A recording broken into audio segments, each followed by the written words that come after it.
Bagaspati mengejek. Kini ambillah cambuk api angin di tangan Bagaspati berkelebat mengeluarkan angin laksana topan dan semburan lidah api yang luar biasa panasnya. Cambuk api angin menderu dahsyat menghantam pohon kelapa di belakang Wiro. Pohon kelapa itu terbabat putus dan baik putusan yang mental di udara maupun yang masih tinggal tertanam di tanah, semuanya hangus ditelan api dia. Nah, assalamualaikum warahmatullahi wabarakatuh. Selamat berjumpa kembali ya di channel yang kita cintai ini.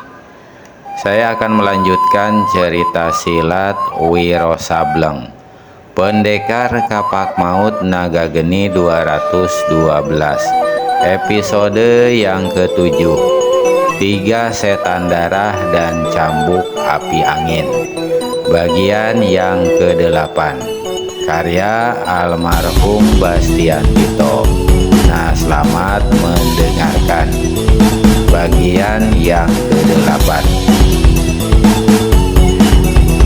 Di pagi hari yang ke-19, ketiga orang itu kelihatan berdiri di tepi pantai di ujung timur Pulau Jawa.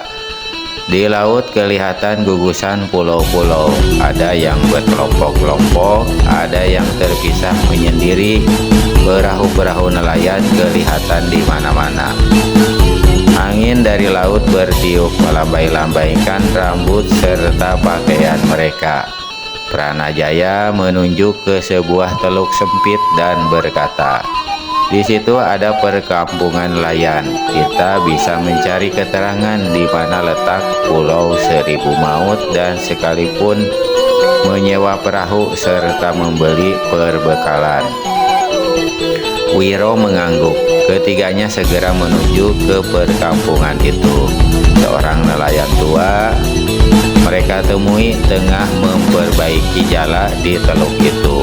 Prana menyelaminya lalu bertanya, "Bapak, yang manakah di antara pulau-pulau di tengah laut sana yang bernama Pulau Seribu Maut?" Perlahan-lahan nelayan tua itu mengangkat kepalanya dan membuka topi pandannya. Dipandanginya Pranajaya, lalu Wiro dan Sekar. "Kau bertanyakan Pulau Seribu Maut, nak?" ujar nelayan tua itu. Prana mengangguk. "Kalau tak tahu jelasnya, kira-kira saja," berkata Wiro. Si nelayan hela napas dalam. "Umurku 60 tahun, nak. Dan hari inilah baru ku dengar ada seorang yang bertanya di mana letak Pulau Seribu Maut." Nelayan itu hela napas dalam sekali lagi. "Apakah kalian hendak menuju ke sana?" "Betul," sahut Prana. Mata yang sudah agak mengabur di mana umur dari nelayan tua itu memperhatikan ketiga manusia itu dengan lebih teliti. "Kalian tentunya orang-orang dunia persilatan. Tidak heran kalau kalian bernyali menanyakan letak pulau itu. Urusan apakah gerangan yang membawa kalian begitu berniat menuju ke sana?" "Ah, tak apa-apa, Pak, cuman kepingin tahu saja," jawab Prana. Si nelayan tertawa. "Kepingin tahu dan menemui kematian di sana. Nah, dengar, hanya manusia-manusia yang mau lekas-lekas mati saja yang berhajat pergi ke Pulau Seribu Maut. Namanya memang menyeramkan," kata Wiro sambil usap-usap dagu. "Tapi sebetulnya ada kehebatan apakah di sana sampai pulau itu demikian ditakuti orang-orang?" "Ah, kalian bukan orang-orang sini. Kalian tidak tahu, nak. Di situ bersarang gerombolan bajak laut yang dipimpin oleh seorang bernama Bagaspati. Setiap perahu atau kapal yang lewat di Selat Madura ini pasti dirampok. Manusia-manusianya dibunuh. Kampungku ini pun tak urung menjadi korban kejahatan Bagaspati dan anak buahnya." Perempuan-perempuan kami diambil dan dibawa ke Pulau Seribu Maut. Satu kali seminggu kami mesti menyiapkan dan memberikan bahan-bahan makanan kepada mereka. Kami tak bisa berbuat apa-apa nak, kalau melawan berarti mati. Kenapa tidak pindah ke kampung lain? Tanya Sekar. Lebih berabe lagi, jawab si nelayan. Kalau kami berani pergi dari sini, semua penghuni kampung dari yang kecil sampai yang tua macamku ini akan dibunuh. Begitu Bagaspati mengancam. Pernah berhadapan muka dengan manusia Bagaspati itu? Tanya Prana. Pernah dan pernah ditampar. 3 hari aku tak bisa meninggalkan tempat tidur karena masih pening dilanda tamparannya. Wiro sambil mengurum senyum. Diperhatikannya beberapa buah perahu yang berada di tepi pantai itu. Perahu-perahu Bapak? Tanya Wiro. Si nelayan mengangguk. Bisa kami sewa sebuah untuk pergi ke Pulau Seribu Maut? Ya. Nelayan tua geleng-gelengkan kepalanya. Aku memang sudah tua dan hampir masuk liang kubur. Tapi walau bagaimanapun aku tak mau cari urusan yang bisa mempercepat kematianku. Tak ada satu orang pun yang akan mau menyewakan perahunya ke Pulau Seribu Maut. Tak ada satu pemilik perahu pun yang akan mengantarkan kalian ke sana.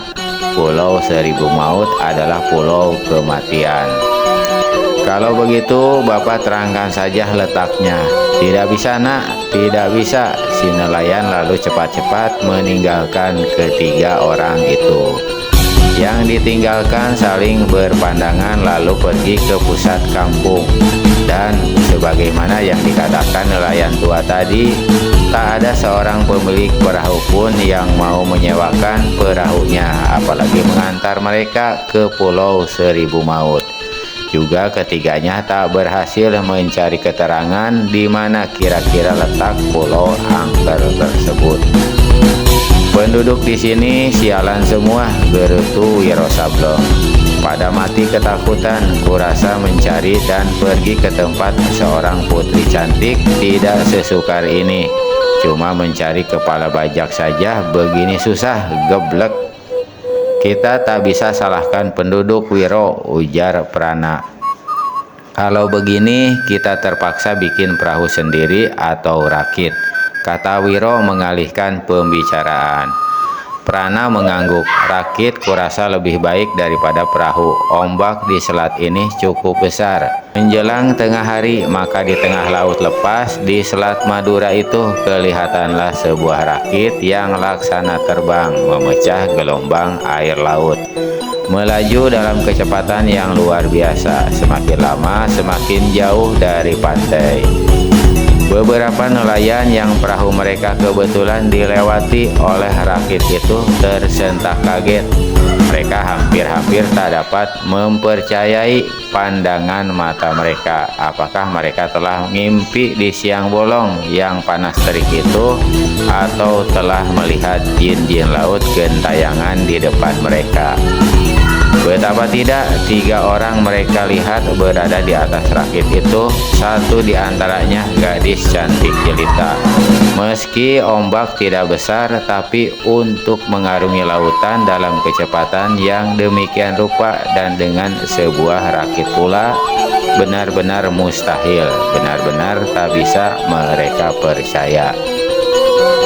Dan yang lebih tidak dapat mereka percayai ialah karena 2 orang pemuda yang ada di atas rakit itu mempergunakan tangan-tangan mereka sebagai pendayung yang membuat rakit tersebut laksana terbang.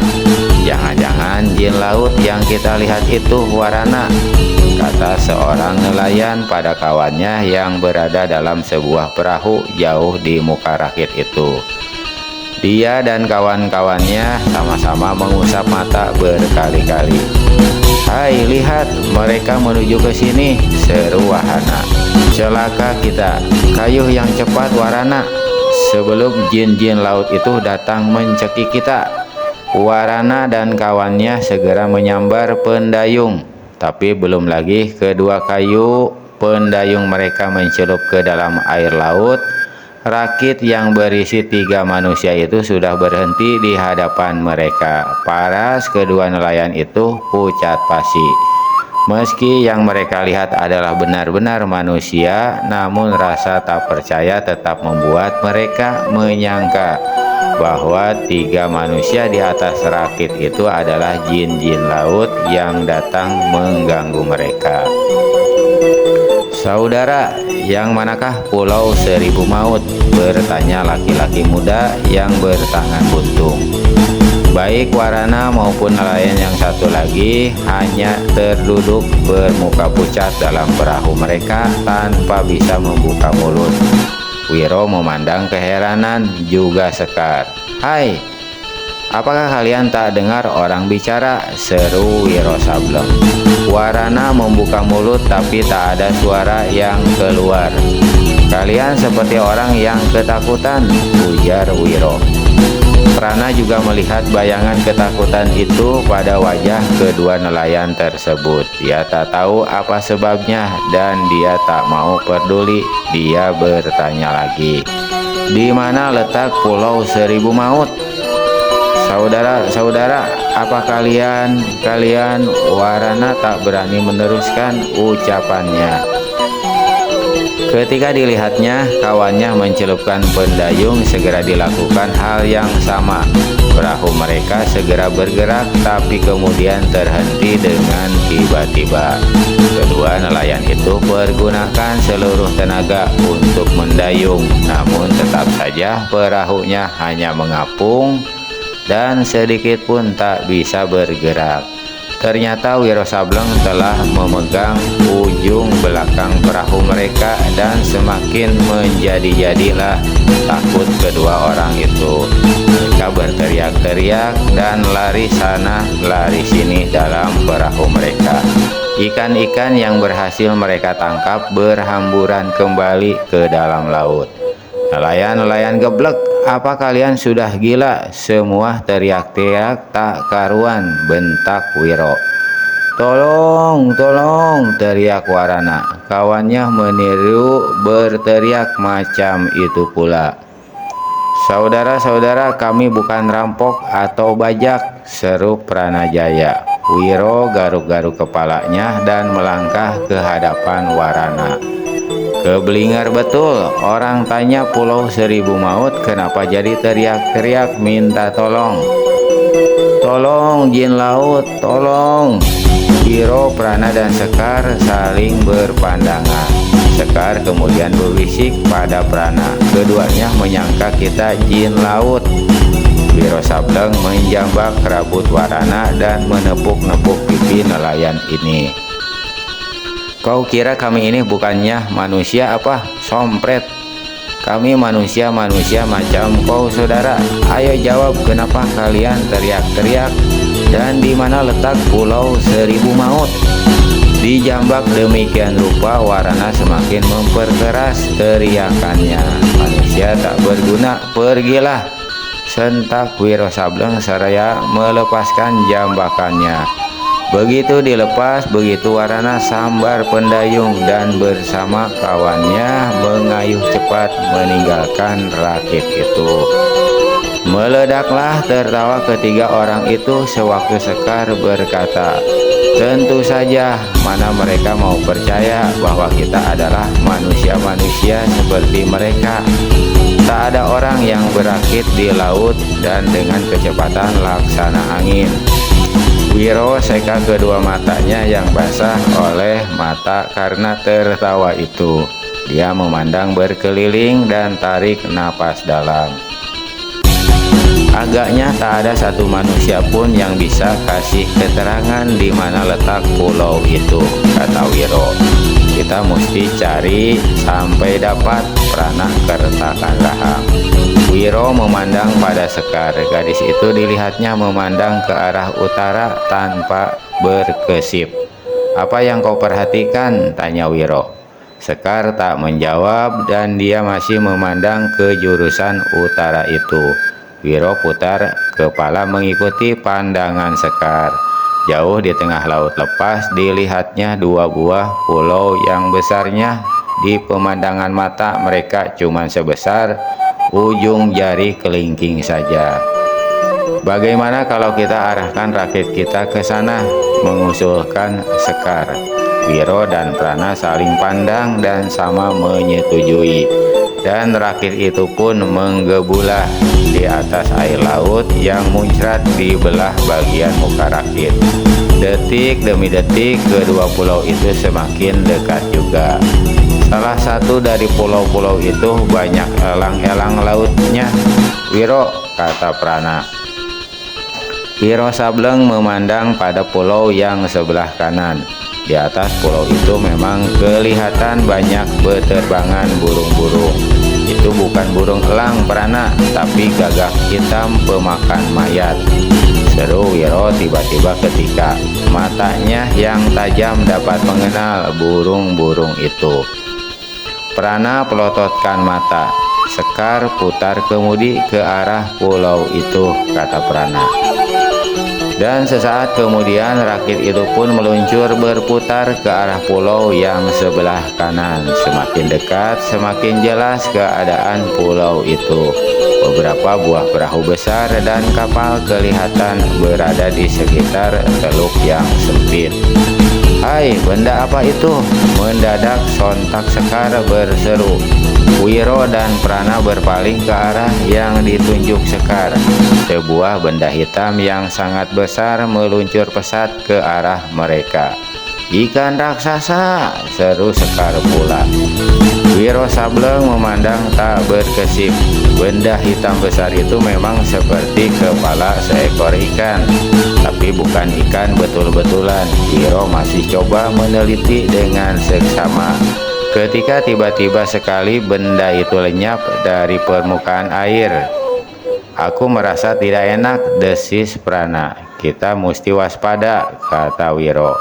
Baru saja dia habis berkata begini, tahu-tahu benda hitam yang luar biasa besarnya itu sudah muncul di hadapan rakit mereka. Bagian tengahnya laksana seekor buaya raksasa membuka dan plup sekaligus menelan rakit serta ketiga penumpangnya. "Celaka!" seru Prana. Tapi suaranya lenyap ditelan katupan yang menutup. Wiro memukul lengan tinjunya kian kemari. Terdengar suara bergetar, tapi apa yang dipukulnya itu sama sekali tidak hancur. "Gila, apa-apaan ini?" teriak pendekar 212. Dia tak bisa melihat Sekar ataupun Prana. Ruang di mana mereka terkurung sangat gelap, bahkan tangan di depan mata pun tidak kelihatan. Pendekar 212 keluarkan kapak naga geni dan batu hitam untuk membuat penerangan. Namun sebelum tangannya menyentuh senjata sakti itu, tiba-tiba terdengar suara mendesis. Sekejap kelihatan sinar biru. Prana dan Sekar berseru, lalu terdengar suara jatuhnya tubuh kedua orang itu. Sinar biru lenyap. Wiro yakin itu adalah hawa beracun yang telah disemprotkan ke dalam ruangan gelap itu. Kepalanya terasa pusing dan pemandangannya tak karuan. Dia melihat ribuan bintang gemerlap seperti melihat tali-tali yang melingkar-lingkar berkilauan dan menusuk-nusuk ke arah matanya. Pendekar 212 segera kerahkan tenaga dalam dan tutup semua inderanya. 1 menit kemudian dia berhasil menolak hawa beracun itu, lalu dengan cepat keluarkan 2 butir pil, dan dengan merangkak dia berhasil mencari tubuh Sekar dan Prana, lalu memasukkan pil anti racun ke dalam mulut keduanya. Mendadak terdengar suara berkeretakan dan ruangan itu di mana Wiro berada seperti dihamparkan. Kemudian sebuah pintu terbuka. Pendekar 212 segera jatuhkan diri di antara tubuh Prana dan Sekar. Saat itu keduanya sudah mulai sadar. Wiro segera membisiki, Berbuatlah pura-pura pingsan terus, jangan lakukan apa-apa sebelum ku beri tanda. Terdengar lagi suara berkeretakan, kemudian tubuh mereka terasa menggelinding dan jatuh di atas pasir yang panas dihangati oleh sinar matahari. Perlahan-lahan Wiro Sableng buka kedua matanya. Saat itu terdengar suara seseorang tertawa bergelak. Sureng Wilis, jadi inilah manusia-manusianya yang katamu kasakusuk cari keterangan tentang pulau kita. Betul pemimpin, terdengar jawaban seseorang.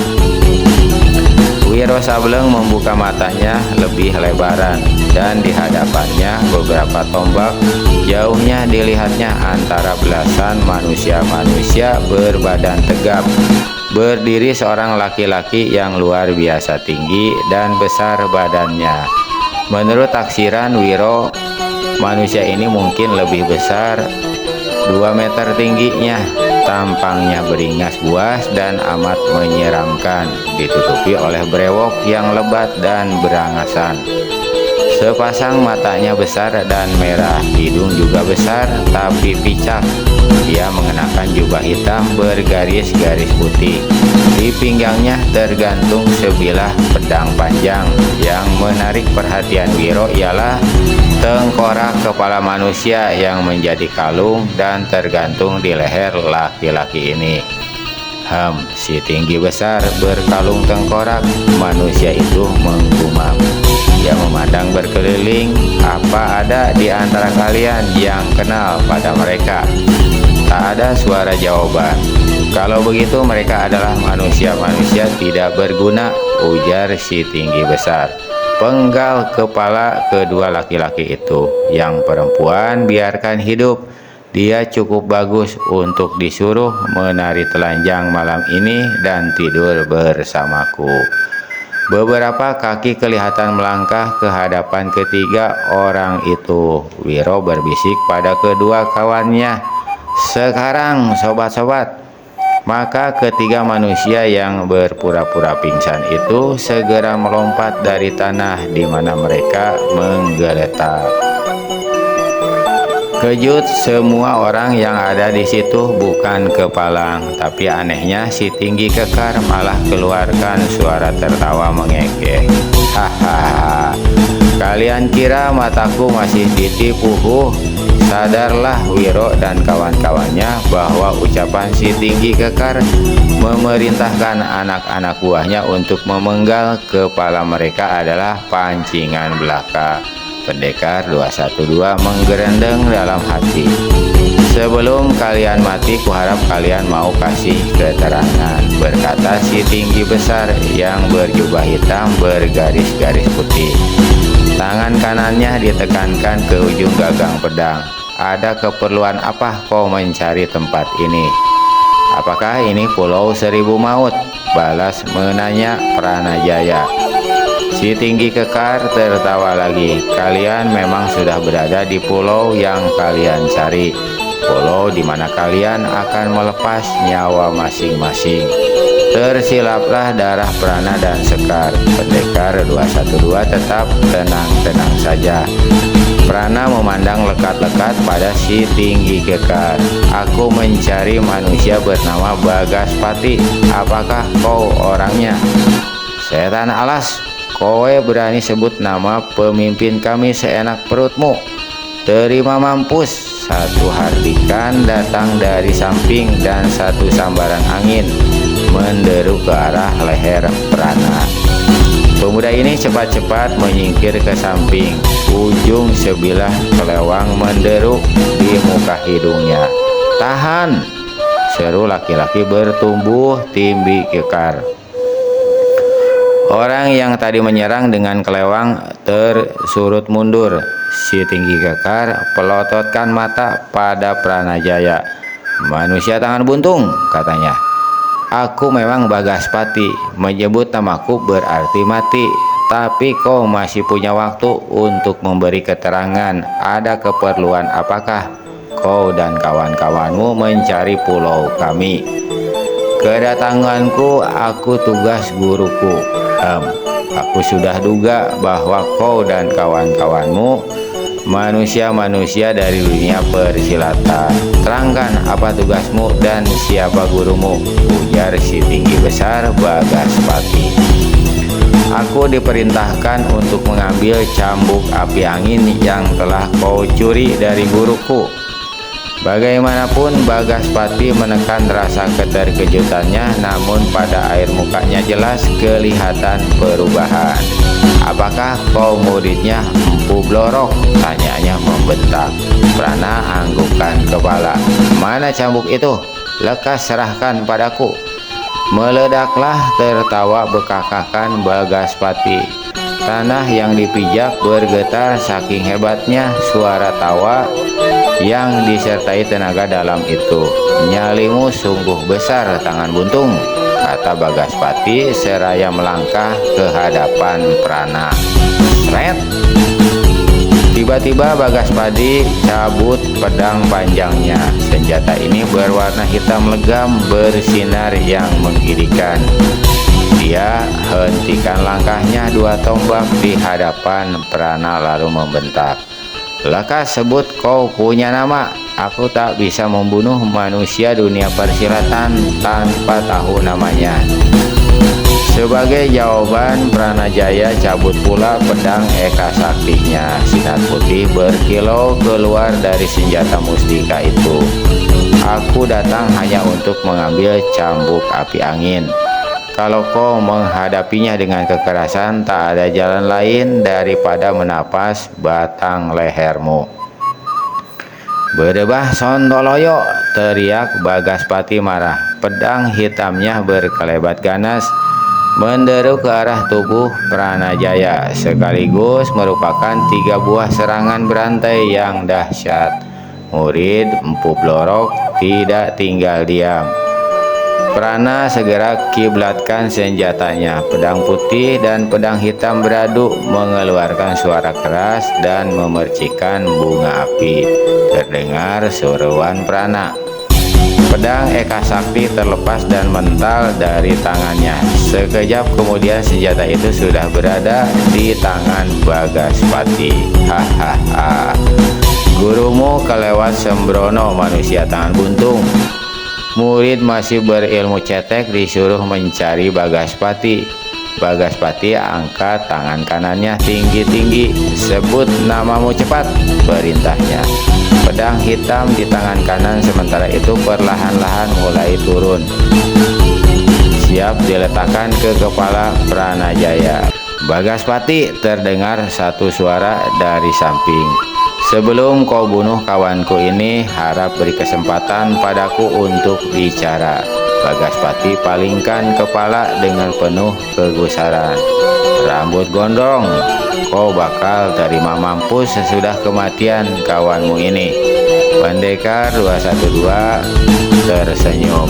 Kami datang secara damai untuk meminta kembali pedang yang telah kau pinjam dari Empu Blorok.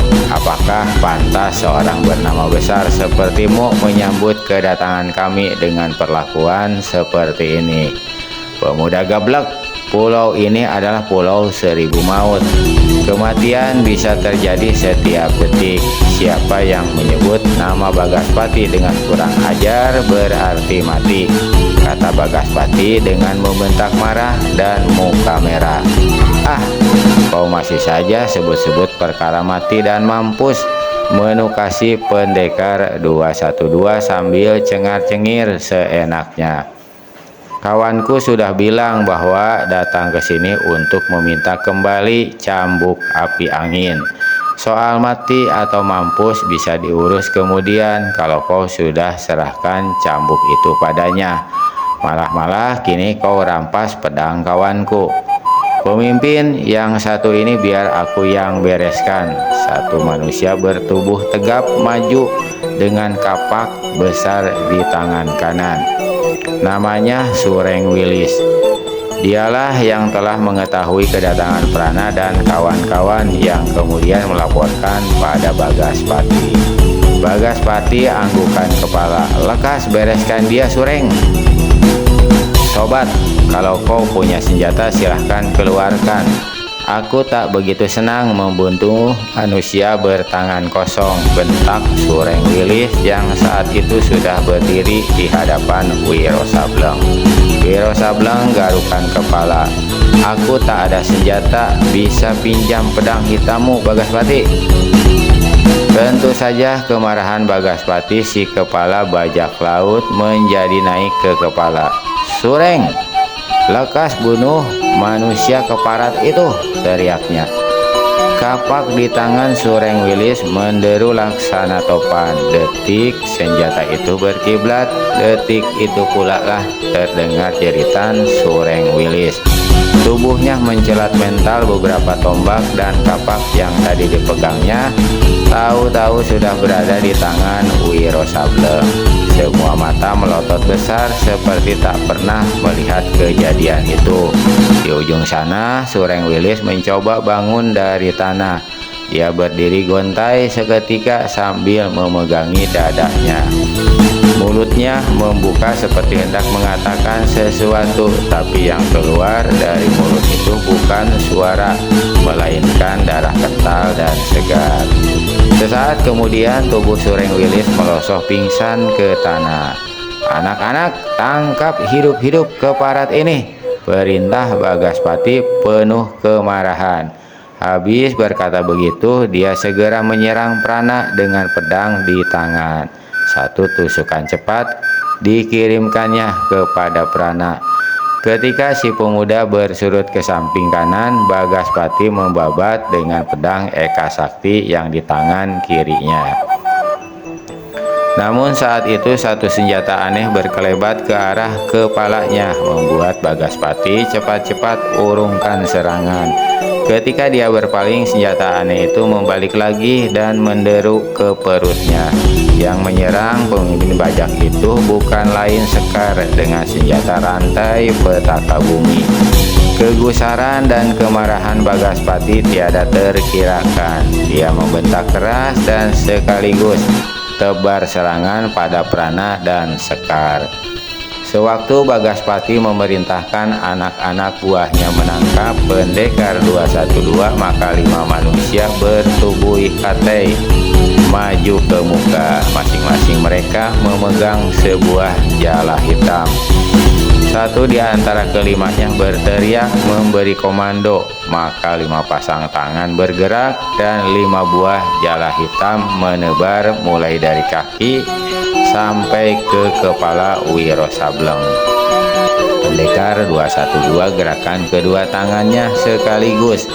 Angin deras memapasi 5 buah jala itu, tapi anehnya jala-jala itu tiada sanggup dibikin mental oleh pukulan dahsyat sang pendekar. Dengan kecepatan luar biasa, salah satu dari jala menjerat tangan Wiro Sableng. Murid Eyang Sinto Geneng ini betot tangannya untuk menarik jala dan si Kate memegangnya. Namun tahu-tahu jala itu bergerak cepat dan kini menjirat sampai ke bahu. Di kejap yang sama, jala kedua menjirat kaki kiri Wiro Sableng. Jala ketiga melibat pinggang. Jala keempat membungkus kepala sampai ke dada. Jala kelima melingkar di betis kaki kanan. Terdengar lagi teriakan salah satu dari 5 manusia KT itu, dan semua mereka menggerakkan tangan masing-masing. Maka sekali tarik saja tubuh pendekar 212 tergelimpang dan bergulingan di tanah. Seluruh tubuh mulai dari kaki sampai ke kepala terjerat jala. Pendekar 212 kerahkan tenaga dalam ke ujung 2 tangannya. Tapi kejut Wiro Sableng tidak terkirakan sewaktu menghadapi kenyataan bahwa dia tak sanggup merobek atau membobol jala itu dengan 10 jari tangannya. Wiro lipat gandakan tenaga dalamnya, tapi sia-sia belaka. Malah libatan jala semakin ketat. Tubuh Wiro terhempas ke sebuah pohon. 5 manusia kate anak buah Bagaspati segera mengurungnya. Masing-masing mereka siap membungkuk untuk menotok tubuh pendekar 212. Wiro pejamkan mata, mulutnya komat kamit. Pada saat 10 ujung jari hendak melanda menotok badannya, maka terdengarlah bentakan yang luar biasa keras. Ya, 2 larik sinar putih yang panas dan sangat menyilaukan menderu. 5 manusia kate mencelat dan meraung. Ketika tubuh mereka terhempas ke tanah, kelihatanlah bagaimana pakaian dan kulit mereka melepuh hangus dan hitam. Kelimanya tiada berkutik lagi, tanda tak satu pun saat itu dari manusia-manusia kate ini yang masih bernapas. Wiro telah lepaskan 2 pukulan sinar matahari sekaligus. Melihat 5 jala sakti, demikian nama kelima manusia kate itu menemui kematian. Maka seluruh anak buah Bagaspati segera menggempur pendekar 212. Di lain pihak, Bagaspati sendiri saat itu tengah mendesak hebat Pranajaya yang bertangan kosong dan Sekar yang bersenjatakan rantai petaka bumi. Paling lama kedua muda-mudi ini hanya akan sanggup bertahan sebanyak 5 jurus. Pendekar 212 memandang berkeliling kira-kira 60 orang anak buah Bagaspati yang memegang berbagai macam senjata mengurungnya sangat rapat. Wiro tak dapat menduga sampai di mana kehebatan ilmu silat bajak laut ini. Jika mereka cuma mengandalkan ilmu silat luaran, jumlah mereka terlalu banyak untuk mengeroyok satu orang musuh. Salah-salah mereka bisa baku hantam membunuh kawan sendiri. Dengan pandangan tenang, pendekar 212 menyapu muka-muka bajak laut yang semakin maju dan memperketat pengurungan. Kalian mau main keroyok? Kertak Wiro. Boleh. Kedua telapak tangan dipentang ke muka. Tapi sebelum kalian mulai, aku masih beri satu peringatan pada kalian. Jika kalian semua berjanji mau hidup menjadi orang-orang baik, menghentikan kerja sebagai bajak laut, niscaya aku ampuni jiwa kalian. Seorang bajak berbadan tegap yang cuma memakai celana dan berbadan penuh bulu meludah ke tanah. Jangan mengigau, pemuda keparat, semprotnya. Tubuhmu akan tercincang lumat. Wiro Sableng tertawa dan keluarkan siulan dari sela bibirnya. Pulau ini pulau 1000 maut. Berat kalian yang keras-keras kepala akan mati dalam 1000 cara. Majulah. Si dada berbulu memandang berkeliling. Kawan-kawan, mari berebut pahala menghabiskan nyawa busuk manusia edan ini. Habis berkata begitu, dia keluarkan suara melengking hebat dan 60 manusia laksana lingkaran air bah datang menyerang. Wiro membentak dahsyat. Pulau itu serasa bergoncang. Liang-liang telinga laksana ditusuk. Meskipun hati tergetar, namun ke-60 bajak itu terus juga menyerang. Puluhan senjata berserabutan. Manusia-manusia tolol, pergilah, teriak Wiro Sableng. Kedua tangannya diputar di atas kepala. Demikian cepatnya laksana titiran dari kedua telapak tangan pendekar 212 menderu-deru angin dahsyat. Pasir beterbangan, daun-daun pepohonan luruh gugur. 19 bajak laut yang paling muka merasakan tubuh mereka seperti ditahan oleh dinding keras yang tak dapat dilihat mata. Kejut mereka bukan main. Dan belum lagi habis kejut itu, Wiro tiba-tiba membentak sekali lagi. Ke-19 orang bajak laut itu berpelantingan laksana daun kering disapu angin. Pukulan yang dikeluarkan pendekar 212 tadi adalah pukulan angin puyuh. Bajak-bajak yang lain dengan kalap melompat ke muka dan babatkan senjata masing-masing. Wiro Sableng membentak lagi dan belasan bajak kembali terpelanting. Suasana menjadi kacau balau kini. Mereka berteriak-teriak tapi tak berani maju. Sekalipun saat itu Wiro sudah hentikan pukulan angin puyuhnya. "Kenapa pada teriak-teriak macam monyet terbakar ekor?" tanya Wiro mengejek. "Ayo majulah, bukankah kalian mau mencincang aku?" Mendadak pendekar 212 mendengar suara beraduknya senjata dan suara seruan Sekar. Sewaktu dipalingkannya kepalanya, Wiro masih sempat melihat bagaimana pedang hitam di tangan Bagaspati berhasil memapas buntung rantai petaka bunyi yang menjadi senjata Sekar. Pedang hitam itu kemudian laksana kilat membabat ke perut si gadis. Sekar tak punya kesempatan mengelak karena saat itu perhatiannya telah terpukul oleh putusnya senjatanya serasa sakit yang menjalari lengan kanannya akibat beraju senjata tadi. Prana yang melihat bahaya itu dengan kalap dan dengan tangan kosong lepaskan pukulan angin sewu ke arah Bagaspati.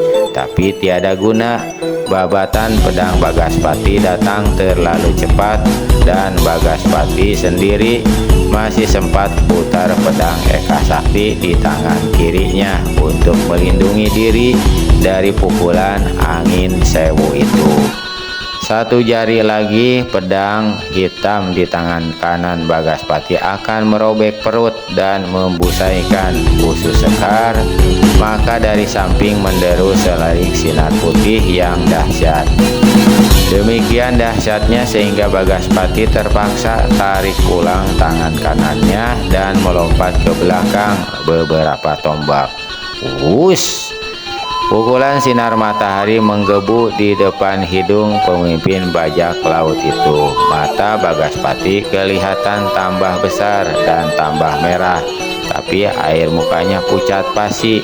Dia sadar terlambat sedikit saja dia melompat tadi, pastilah dia akan konyol dilanda sinar pukulan lawan. Kemarahan Bagaspati tiada terkirakan, lebih-lebih melihat belasan anak buahnya bergeletakan pingsan di mana-mana dan yang masih hidup berdiri dengan muka pucat di tempat masing-masing, sama sekali tidak menyerang atau mengeroyok Wiro Sableng.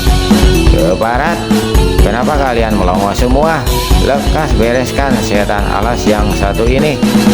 Anggota-anggota bajak laut itu bimbang seketika, namun karena ngeri pada kemarahan serta hukuman yang bakal mereka terima dari pimpinan mereka, 20 orang diantaranya segera maju dan serentak menyerang. "Manusia tolol, kalian minta mampus saja," teriak Wiro. Dengan serta-merta dia pukulkan tangan kirinya. Sinar putih untuk kesekian kalinya menderu dan pukulan sinar matahari yang sekali ini meminta korban 16 jiwa bajak-bajak laut itu. Pekik maut terdengar di mana-mana. "Siapa yang mau mampus dan ikut perintah Bagaspati, silahkan maju," teriak Wiro. Tak satu anggota bajak pun yang bergerak di tempatnya. Jangankan bergerak, berdiri pun lutut mereka sudah goyah. Sementara Bagaspati berpikir-pikir, pukulan apakah yang telah dilepaskan Wiro Sableng. Maka si pendekar dari Gunung Gede ini palingkan kepalanya pada pemimpin bajak laut itu. "Bagaspati, jika kau berjanji akan mengembalikan cambuk api angin dan berjanji membubarkan gerombolan bajak yang kau pimpin selama ini, lalu kembali menjadi manusia baik-baik, masih belum terlambat bagimu untuk memberi ampun." Bagaspati tertawa mengejek. "Kepongahanmu setinggi gunung," jawabnya. "Meski ilmumu setinggi langit seluas lautan, Bagaspati tak akan sudi menyerah padamu. kecuali kalau kau yang terlebih dulu serahkan jiwa padaku. Wiro Sableng bersiul dan tertawa gelak-gelak. Kau bisa juga bersair Bagaspati, kalau betul-betul hatimu sekeras batu, tidak mempunyai kesadaran kelak kau terpaksa bersair di neraka. Silahkan mulai. Cabut senjatamu setan alas, bentak Bagaspati. Ini senjataku Bagaspati, Wiro acungkan kedua tangannya. Kalau begitu kau akan mampus penasaran. Bagaspati lemparkan pedang Eka Sakti yang di tangan kirinya. Pedang mustika milik Prana itu menderu laksana kilat ke arahnya. Wiro miringkan kepalanya sedikit, pedang putih lewat di sampingnya dan menancap di batang pohon kelapa. Prana cepat mengambilnya. Wiro, biar aku yang bikin perhitungan dengan manusia ini. Kau tak usah mengotori tangan dengan darah manusia maling ini, Prana, kata Wiro pula dengan suara keras lantang. Prana sadar bahwa Wiro telah menolongnya dari satu kedudukan yang merugikan. Dia tahu bahwa dia tak bakal sanggup menghadapi Bagaspati. Dengan berkata demikian, Wiro bukan saja telah menolongnya, tapi sekaligus membuat dia tidak kehilangan muka sama sekali. Ayo seranglah, teriak Wiro ketika Bagaspati masih dilihatnya berdiri tak bergerak. Kau terlalu cepat-cepat, ingin mati rupanya setan alas, desis Bagaspati. Tubuhnya membungkuk ke muka, kedua kakinya melesak ke dalam tanah sampai 2 dim. Ini satu tanda bahwa dia tengah kerahkan tenaga dalam dan siap untuk melancarkan serangan yang dahsyat, didahului dengan teriakan macam serigala melolong di malam buta. Maka Bagaspati melesat ke muka. 2 tendangan dahsyat menderu ke perut dan kepala pendekar 212, sedang pedang hitam membuat satu jurus yang mengandung 5 serangan berantai. Ya, Wiro lepaskan pukulan kunyuk melempar buah. Meski pukulan ini berhasil membuat tendangan lawan batal, namun pukulan itu sendiri kemudian dibikin buyar oleh sambaran angin pedang Bagaspati. Penasaran sekali Wiro dalam jurus kedua membuka serangan dengan jurus membuka jendela memanah rembulan. Lengan kanan dipukulkan melintang dari atas ke bawah, sedang tangan kiri meluncur ke arah dalam, gerakan yang cepat laksana kilat. Sukar dilihat mata dan terdengarlah seruan tertahan Bagaspati. Betapapun tidak, detik itu juga dirasakannya pedang hitamnya telah terlepas dari tangan, ditarik oleh satu betotan yang dahsyat, dan bila dia memandang ke depan dilihatnya senjata itu sudah berada di tangan Wiro Sableng.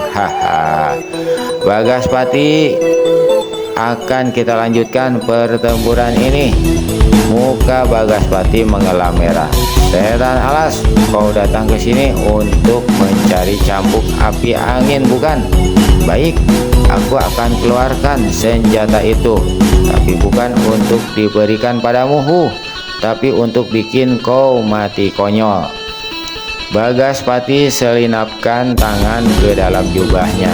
Sesaat kemudian maka di tangannya tergenggam sebuah cambuk berhulu gading berwarna merah. Bagaspati mengekeh. Ini ambillah. Cambuk api angin di tangan Bagaspati berkelebat mengeluarkan angin laksana topan dan semburan lidah api yang luar biasa panasnya. Prana, Sekar, lekas menyingkir, teriak Wiro seraya buang diri ke samping beberapa tombak. Cambuk api angin menderu dahsyat menghantam pohon kelapa di belakang Wiro. Pohon kelapa itu terbabat putus dan baik putusan yang mental di udara maupun yang masih tinggal tertanam di tanah, semuanya hangus ditelan api. Diam-diam pendekar 212 leletkan lidah. Di saat itu pula cambuk api angin menderu kembali. Wiro kiblatkan pedang hitam milik Bagaspati. Sementara itu dia melihat bagaimana anak-anak buah Bagaspati yang ada menyingkir sejauh mungkin. Pedang hitam dan cambuk api angin saling bentrokan. Api menyembur. Wiro berseru kaget dan cepat-cepat lepaskan pedang hitam di tangannya. Pedang itu berubah menjadi merah, terbakar api cambuk sakti. Keparat, maki Wiro dalam hati. Hebat sekali cambuk api angin itu. Cambuk api angin datang bergulung-gulung, suaranya seperti petir susul menyusul. Pendekar 212 menjadi sibuk melompat kian kemari dengan cepat, jungkir balik di udara dan berguling di tanah. Semua itu untuk hindarkan diri dari serangan cambuk api angin yang ganas. Pranajaya sendiri tiada menduga cambuk api angin demikian hebatnya. Diam-diam pemuda ini merasa khawatir apakah Wiro akan sanggup bertahan sampai 5 jurus di muka. Pakaian Wiro dilihatnya sudah kotor dan robek-robek. Rambutnya yang gondrong acak-acakan, mukanya berselemotan di tanah. Dan cambuk sakti itu masih juga menderu-deru mengejar kemana Wiro berkelebat. 2 jurus di muka pendekar 212 benar-benar dibikin sibuk sekali, malah terdesak hebat dan dipaksa bertahan mati-matian. Di dalam ketegangan pertempuran yang menyesakkan dada itu, tiba-tiba terdengarlah gelak tertawa yang aneh dan suara siulan menggigitkan tak menentu iramanya. Dalam kejap itu pula sinar putih kelihatan menabur angin yang memerihkan kulit, menderu, sedang suara seperti ratusan tawon terdengar datang dari segala jurusan, dan tubuh Wiro Sableng sendiri lenyap dari pemandangan.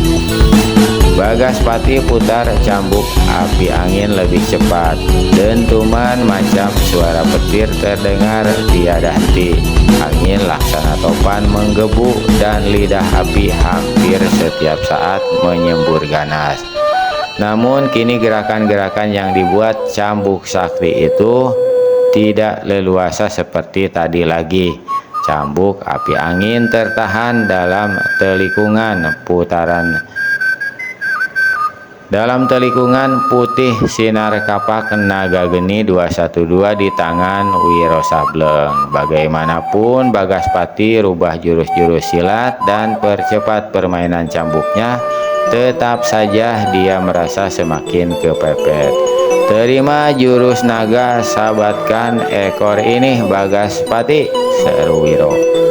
Bagaspati hanya mendengar suara Wiro saja. Serangan Wiro yang bernama jurus naga sabatkan ekor itu sama sekali tiada sanggup dilihatnya karena kecepatannya, dan tahu-tahu keras.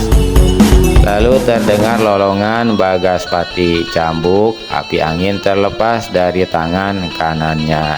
Tangan kanan itu sendiri tercampak ke tanah. Buntung dibabat kapak maut naga geni 212 sampai sebatas bahu. Darah menyembur kental dan merah. Bagaspati macam orang gila menjerit-jerit dan lari sana lari sini, seradak seruduk macam orang celeng. Racun kapak naga geni mulai menjalari pembuluh-pembuluh darahnya. Ketika pemandangannya berkunang-kunang dan lututnya goyah tak ampun lagi, pemimpin bajak ini melosok ke tanah, berguling-guling dan menjerit-jerit tiada henti. Semua anak buahnya memandang dengan penuh ngeri. "Bunuh saja aku, bunuh!" teriak Bagaspati karena tidak sanggup merasakan sakit yang menggerogoti dirinya akibat serangan racun yang sudah menyusup ke seluruh tubuhnya. Bagaspati masih terus berteriak dan berguling-guling sampai beberapa saat di muka. Namun kemudian ketika nyawanya lepas, maka tubuh itu pun menggeletak tak berkutik lagi. Bagaspati mati dengan tubuh menelentang, mulut berbusa, dan mata melotot ke langit. Sungguh mengidihkan memandang tampangnya. Pendekar 212 tarik napas dalam. Sekali tiup saja maka lenyaplah noda darah pada mata kapak naga geni 212. Dia melangkah dan mengambil cambuk api angin. Senjata hebat, katanya sambil geleng kepala. Lalu cambuk api angin itu diberikannya pada Pranajaya. "Terima kasih Wiro," kata Prana dengan penuh gembira tapi juga haru. Di saat itu Wiro Sableng sudah melangkah ke hadapan anggota-anggota bajak yang masih hidup. Jumlah mereka tak lebih dari 35 orang kini. "Kalian semua sudah lihat sendiri betapa mengerikan kematian itu," seru Wiro dengan suara lantang. "Kuharap ini menjadi pelajaran yang baik. Berjanjilah bahwa kalian mau meninggalkan pulau ini, berhenti jadi bajak laut, dan hidup sebagai manusia baik-baik. Banyak pekerjaan baik seperti jadi nelayan, petani, atau berdagang. Dan atas janji kalian itu, kami bertiga akan ampunkan nyawa kalian." Hening sejenak, salah seorang anggota bajak tiba-tiba jatuhkan diri berlutut. Kawan-kawannya juga kemudian menyusul berlutut. Wiro garuk-garuk kepala. "Buset, orang suruh berjanji kenapa pada berlutut? Memangnya aku ini Tuhan disembah-sembah?" "Bangun semua!" teriak Wiro. Semua anggota bajak itu cepat bangkit berdiri. Pada paras mereka kelihatan terasa tunduk dan kesadaran, serta niat untuk kembali hidup sebagai orang baik-baik. "Tampang-tampang kalian aku kenal semua. Ingat, kalau kelak ada di antara kalian yang masih kutemui hidup dalam jalan jahat, kalian tahu hukuman apa yang bakal kalian terima?" Wiro berpaling pada kedua kawannya. "Sudah saatnya kita tinggalkan tempat ini, kawan-kawan." Prana dan Sekar mengangguk. Ketika ketiganya hendak berlalu, salah seorang bekas anggota bajak berseru, "Tunggu!" "Ada apa?" tanya Wiro. "Di pulau ini ada satu gudang besar berisi timbunan barang dan uang. Apa yang akan kami lakukan dengan benda-benda itu?" "Buset, kenapa jadi tolol? Kalian bagi-bagi saja sama rata dan jadikan modal buat hidup baik-baik," sahut Wiro. Seorang bekas anak buah Bagaspati lainnya berkata, "Kami tidak keberatan memberikan separuh dari harta dan uang itu pada kalian bertiga." Pendekar 212 berpaling pada kedua kawannya lalu tersenyum. "Terima kasih sobat, kami datang ke sini bukan buat cari harta atau uang, tapi cambuk api angin. Senjata itu telah kami temui dan kami mesti pergi." Ketika rakit mereka diseret ke tepi pantai, bekas-bekas anak buah Bagaspati itu menawarkan akan mengantarkan mereka ke pantai Jawa, tapi mereka menolak. "Rakit ini cukup baik dan lebih cepat jalannya," jawab Wiro. Dan betapa anehnya bagi bekas anak-anak buah Bagaspati itu sewaktu menyaksikan rakit tersebut meluncur dalam kecepatan luar biasa. Padahal tenaga penggeraknya hanya tangan-tangan Wiro dan Prana yang dibuat sebagai pengganti dayung. Pantai Jawa telah berada di hadapan mereka dan tak lama kemudian, di waktu sang surya mulai kemerahan warnanya di ufuk barat, maka sampailah mereka di ujung timur Pulau Jawa. "Kita telah sampai sobat-sobatku," seru Wiro. Dia yang pertama sekali melompat ke darat dan ini adalah saat perpisahan kita. Prana dan Sekar sama-sama terkejut. Wiro sebaliknya tertawa. Tugasmu telah selesai bukan, Prana? Cambuk api angin sudah berhasil ditemui. Tapi Wiro, ucapan Prana ini dipotong oleh Wiro. Di lain hari kelak kita pasti akan jumpa lagi sahabat-sahabat. Ada satu hal yang ingin kukatakan pada kalian. Wiro memandang Sekar dan Prana berganti-ganti dengan senyum-senyum. Kalian ingat malam bulan sabit waktu kita berhenti di tepi anak sungai dulu itu? Prana dan Sekar saling pandang mengingat-ingat, dan begitu ingat masing-masing mereka sama-sama memandang pada Wiro. Maaf saja aku mencuri dengar apa yang percakapan saat itu. Para Sekar dan Prana menjadi merah. Dengan serta-merta keduanya sama tundukkan kepala. Mereka ingat malam di tepi sungai waktu mereka membicarakan soal cinta itu. Sobat-sobatku, kalian boleh saja buat 1000 janji, tapi kalian pertama-tama mesti kembali ke tempat guru kalian. Urusan jodoh guru kalian mesti diberitahu. Paras kedua orang itu semakin memerah. Wiro tertawa bergelak. Nah, sobat-sobatku, selamat tinggal. Kudoakan agar kalian bahagia. Wiro, tunggu dulu, seru Prana dan Sekar hampir bersamaan. Namun tubuh pendekar 212 sudah berkelebat. Prana merasakan tepukan pada bahunya, sedang Sekar merasa cuilan pada dagunya. Sewaktu memandang berkeliling, Wiro Sableng sudah tiada lagi. Aku tak akan melupakan dia, desis Prana. Kelak bila aku punya anak laki-laki, aku akan namakan dia Wiro. Prana putar kepalanya, pandangannya bertemu dengan pandangan Sekar. Meski cuman pandangan memandang, tapi semua itu menimbulkan satu kekuatan gaib yang membuat mereka saling melangkah mendekat untuk kemudian saling berpeluk. Laut, langit, dan matahari sore menjadi saksi betapa mesranya pelukan itu. Tamat. Nah, nanti episode selanjutnya Dewi Siluman Bukit Tunggul. Mohon maaf atas segala kekurangan. Terima kasih atas segala perhatian. Wabillahi taufiq wal hidayah. Wassalamualaikum warahmatullahi wabarakatuh.